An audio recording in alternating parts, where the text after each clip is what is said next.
na ba tong bagong bagyo?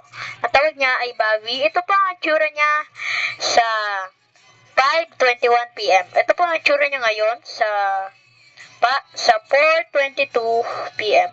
So, tingnan nyo, meron pong na-epekto na bahagi sa Pilipinas, kagaya ng nito, sa side na to, or na-epektuhan din po ang kagaya ng Gimba at ibang parts.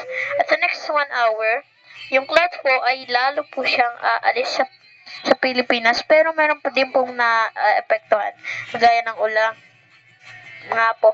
Tapos, ito po ang mga naepektuhan. Ito po ang itsura niya sa next 1 hour. At nakakatakot din po siya. At kailangan nyo po maging stay tuned at always alam.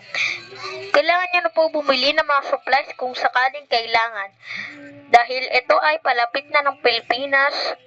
At malapit sa Pilipinas.